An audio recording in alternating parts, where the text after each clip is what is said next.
eto ha, alamin natin kung ano ang masasabi naman ng mga kakampi ni Chona at saka ni Edgar. Dahil tayo'y hindi nanghusga at wala naman taong likas na sobrang sama. May mga dahilan ng lahat ng bagay. Okay? Siya raw ang laging taga-awat ng gulo at madalas siya rin ang sumasalo ng sapak at sipa. Tawagin na natin ang kaibigan ni Chona. Weng, humarap ka na.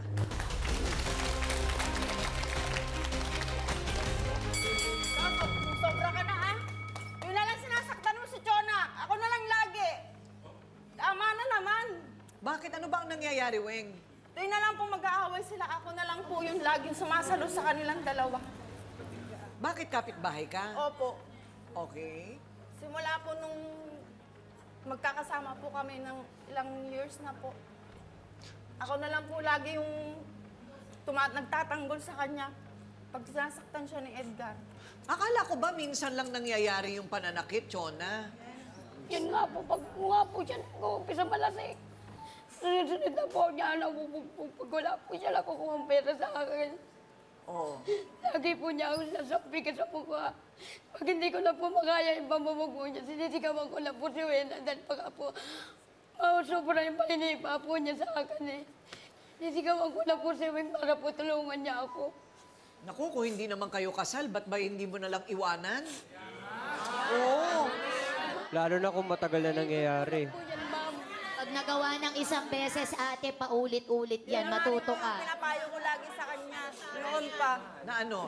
Na hindi mo na pala kaya yung pananakit na asawa mo. Bakit di mo iwanan dahil daw po sa mga anak niya? Hindi ko po kaya May anak magawa po yun daw dahil po kasi sila. yung bunso ko pong anak, pag ginawa ko na po yung hiwalayin ko ng tatay niya, iniiyakan na po niya yung papa niya, hindi ko na po magawang iiwan. Nag-iiyak po siya. Hindi daw po, Mahal niya ang papa niya. hindi daw po Mahirap niya nga kaya naman yun. maghiwalay kaming dalawa. Oo. Mahirap yon. So, Weng, madalas ba nangyayari yung pananakit? Pag oras po siya, nalalasing po siya. Sunod-sunod Ganyan po lagi. Lagi na lang po siyang sinasaktan si Chona pag nalalasing. Ate Weng, Eh, sa akin naman po laging tumatakbo to, umiiyak sa harapan ko. Ate Weng, sabi nga ni Kuya Edgar na 3 beses daw siya sa isang linggo na nakakainom. 3 beses din po siya sa isang linggo nagiging violente. Opo, ganun po. Tsaka hindi to usapan ng frequency, Ryle. Kahit nga isang beses Kahit isang lang beses lang, dapat. Ito pa ulit-ulit at saka may kapansanan yung tao. Pwede kang makulong dyan, totoo. Ay, muntik na! Alam mo, 8 years ago, na-blatter na yan dito sa ating mesa ng ebidensya, Ryle. Ayan, yung blatter. Na-blatter na po yan, ano? Kasi sinaktan ni Edgar si Chona kahit nung siya ay nagdadalang tao. Ay, okay. O, iba pa ito. Nakulong na po Pero ako, ma'am. na-blatter na yan. Nakulong po ako niyan. Nung hindi ko na po natiis yung sarili ko, pumunta na po Ito lang yung kamakailan lang. Yan na po yung ni-blatter ko na po siya. Hindi ba maintindihan po ng mga anak ninyo kung gaano kalala yung sitwasyon? Hindi niyo po maipaliwanag? Panganay ko po, naintindihan po ng panganay ko, pero yung bunso po, doon po ako nahihirapan sa kanya. O, grade 7 na kasi eh. Sabi niya, ma, kung mawawala si Papa, hindi kaya. Gusto ko, buo tayo tuwing matutulog. Saan po yan, ma'am? Pag nasusobrahan pa ako ng galit, pinapalayas ko po yan sa bahay kasi sobra na po yung pananakit niya sa akin eh. Minsan po isang beses, natulog po yan sa labas. Sobra pong iyak sa akin yung bunso. Hindi po na siya natutulog talaga hanggat wala yung papa niya eh. Kawawa naman. Kaya hindi ko po talaga makayang iwan siya eh. Kaya nga, tsaka pag naririnig ng mga bata nag-aaway kayo, masama yan sa kanilang isip. Masipag at karapat-dapat lang magpahinga ang best friend niya. Pero imbes na unawain, binubungangaan pa raw ng sariling kinakasama. Balong, humarap ka na. Yes. Kuya Balong, magandang araw. Mukhang si Kuya Balong, kayo po ba ang kainuman? Kayo madalas ang kainuman? Hindi po. Okay. Pupunta lang po sa akin yan pag minumuro niya, pinapagalitan niya si Edgar lagi.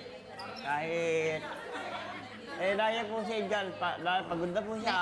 Pagod na siya, nagdalawa pa siya sa bahay nila. Sandali, may tanong ako. Sandali. Lasing ka ba ngayon, Kuya? Hindi pa bumababa yung gin. Di ba bumababa yung amat siya? Okay lang, kuya. Pwede mag-question. Tanong. Ito, maliwanag na tanong. Pagdating ba ni Kuya Edgar, ang salubong agad bunganga? Opo. O meron munang nangyayari bago magsalita si Ate Chona? Wala Yung po. totoo, Wala po. Kasi nangangalakal po yan, alas 10 ng madaling araw. Tapos pagdating sa bahay nila, maglalabas siya. Mag-aigib ng tubig. Minsan naman, pupunta sa akin. Susumbong sa akin, minumura daw siya. Ito lang ganun siguro yung sinubukan ko intindihin. Ganun talaga Sobrang hirap. Pag tuwing lumalabas daw, iigibig ng tubig, mamaya-maya, minumura na daw. Aawayin, ginagawa binubunganga na daw. Baka May naman ginagawa kasi naman hinihingan mo din ng pera, pagod din yung tao, maghapong nasa kalsada, humihingi ng pera. Sinong hindi magbubunga nga? Hirap na hirap siya. Tignan mo yung tsura, nanginginig pa.